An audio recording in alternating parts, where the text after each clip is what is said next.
प्रणाम दोस्तों, मैं हूं डॉक्टर सौम्या मिश्रा। मैं अमेठी में क्लासिकल होम्योपैथी प्रैक्टिस करती हूं। बहुत सारे पेशेंट्स हमारे यहाँ आते हैं और कहते हैं कि आप बहुत ज़्यादा क्वेश्चन पूछती हैं। तो मैं चाहती हूं कि आप लोग समझें कि कितना ज़रूरी है होम्योपैथी में पर्सनैलिटी को समझना। इसीलिए मैं आज एक मेडिसिन डिस्कस करना चाहूँगी जो कि है कार्सिनोसिन, जो कि एक नोसोड है। इसमें दो तरह के एंड्स देखने को मिलते हैं, एक सॉफ्ट एंड, एक हार्ड एंड। सॉफ्ट जो बेबी डेवलपमेंट कैसे करते हैं, ये बच्चे बड़े कैसे होते हैं, इनको ऐसा क्या हो जाता है इनके बचपन में कि ये कार्सिनोसिन में चले जाते हैं।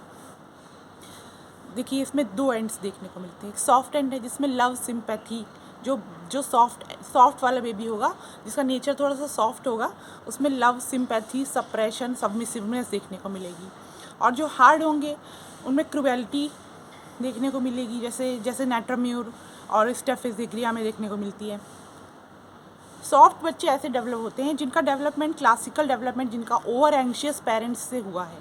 जैसे एंग्जाइटी ज़्यादा है जिन पेरेंट्स में, उनमें इससे बच्चे क्या होते हैं, वीक हो जाते हैं। जैसे हमारी विल है वो कैसे डेवलप होती है, फाइट करने से डेवलप होती है, लेकिन यहाँ पे इन बच्चों की विल डेवलप नहीं हो पाती है। ऐसे बच्चों में साइनोसिस देखने को मिलता है, जिसे उनके पेरेंट्स ने उन्हें ज़रा सा भी डांट दिया या सॉफ्ट वर्डिंग में भी कुछ कह दिया तो वो साइनोसिस में चले जाते हैं, बिल्कुल सांस रोक लेंगे तो नीले पड़ जाएंगे। और इनके पेरेंट्स जो होते हैं ये इन्हें ओवर प्यार देते हैं, जिससे बच्चे डिमांड भी बहुत करते हैं प्यार के लिए। जैसे कभी आप देखेंगे कि आपके घर में सेकंड बेबी हुआ है, फर्स्ट बेबी के बाद सेकंड बेबी किसी का हुआ है, तो पहला बच्चा बहुत रोता है, दिन भर रोता रहता है।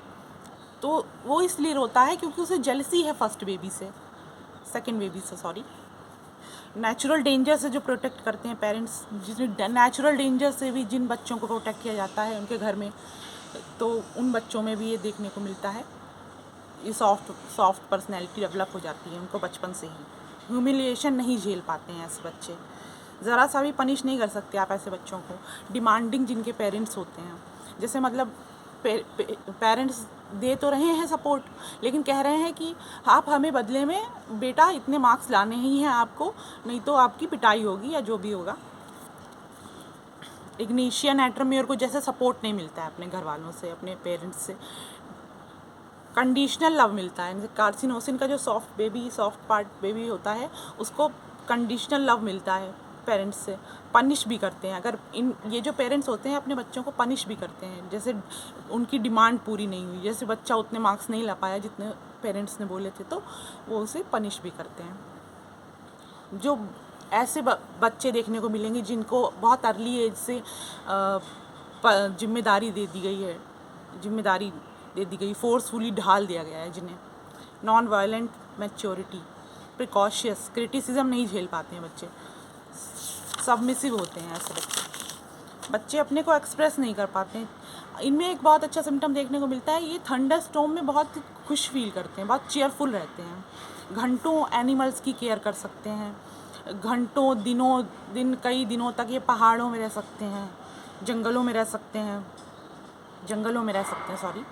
सॉफ्ट लाइट पसंद होती है इन्हें, कैंडल लाइट डिनर इन्हें पसंद होता है। अर्ली एज में मास्टरबेशन इनमें शुरू हो जाता है। फास्टिडियस देखने को मिलेंगे। फास्टिडियस इसलिए होते हैं कि इन्हें क्रिटिसिज्म बिल्कुल भी पसंद नहीं होता है, बिल्कुल टॉलरेट नहीं कर सकते इन्हें कोई क्रिटिसाइज़ करे, इसलिए ये फास्टिडियस हो जाते हैं। इसलिए परफेक्शन आ जाएगा इनको। ये किसी को सफरिंग में नहीं देख पाते हैं, लोगों की सफरिंग में खुद सफ़र करते हैं। और सिंपैथी की वजह से इनमें क्लैरवॉयंस देखने को मिलता है। प्लैनेट के लिए भी इनमें सिंपैथी देखने को मिलती है। ओवर अडेप्टिव चिल्ड्रन होते हैं, लॉट्स ऑफ सेक्रीफाइस करते हैं, क्योंकि इन्हें अफेक्शन चाहिए दूसरों से, इसलिए अपने सेक्रीफाइस बहुत करते हैं। प्लीजिंग बहुत होते हैं। फियर ऑफ एप्रिशिएशन होता है इनमें, अगर अच्छा नहीं करेंगे तो एप्रिशिएशन नहीं मिलेगा, इसलिए ये इनमें डर होता है एप्रिशिएशन को लेकर कि मुझे एप्रिशिएशन नहीं मिलेगा, अगर अच्छा नहीं करेंगे तो हमें एप्रिशिएशन नहीं मिलेगा, इसलिए अच्छा सबके साथ करते हैं। डिस्पोजिशन, अगर ये बहुत डिप्रेशन में चले गए तो इनमें सुसाइडल डिस्पोजिशन भी देखने को मिलता है। और सेकंड टाइप का जो बच्चा होता है वो बहुत क्रूएल होता है, एंग्री होता है, डिस्ट्रक्टिव होता है। उसे आप जो भी सिखाएंगे वो करेगा अपने मन की ही काम करेगा, कहेगा हम तो ऐसे ही करेंगे, किसी चीज़ को टॉलरेट नहीं करते, गालियाँ देते हैं। इवन अपने से बड़े लोगों को भी ये लोग गालियाँ देते हैं, मारपीट करते हैं, वर्बल और फिजिकल वायलेंस करते हैं, जानवरों को मारेंगे, पेड़ पत्ती तोड़ देंगे, पौधे तोड़ देंगे, ऐसे होते हैं ये सेकंड टाइप के जो हार्ड डेवलपमेंट होते हैं इनमें। एनाकार्डियम जैसा होता है, enjoy violence, enjoy the blood. Anacardium sadistic behaviour होता है, जैसे एनाकार्डियम को अच्छा लगता है कि किसी को मारे तो ब्लड आना चाहिए, तो उसको अच्छा लगता है। हॉरिबल थिंग्स से, जैसे भूत की कहानियों से इन्हें डर लगता है, भूत से डर लगता है, नैरो प्लेसेस में जाने से डर लगता है, एंग्जाइटी अबाउट कैंसर रहती है। स्लीप पोजीशन में एब्डोमेन के बल्स होते हैं, नी चेस्ट पोजीशन में ये लोग सोते हैं। और डिज़ायर इनमें चॉकलेट की होगी, बटर की। आईज़ इनकी बड़ी मिलेंगी, सांवला कॉम्प्लेक्शन होगा, ब्लैक सर्कुलर मोल्स होंगे, unusual hair growth in the spine region देखने को मिलेगी। Carcinosin removes scar of plastic surgery, ये भी बहुत अच्छा सिम्टम है, प्लास्टिक सर्जरी के ये स्कार्स रिमूव कर सकती है दवा। एवर्जन इनमें एग से, मीट से और वाइन से देखने को मिलेगा।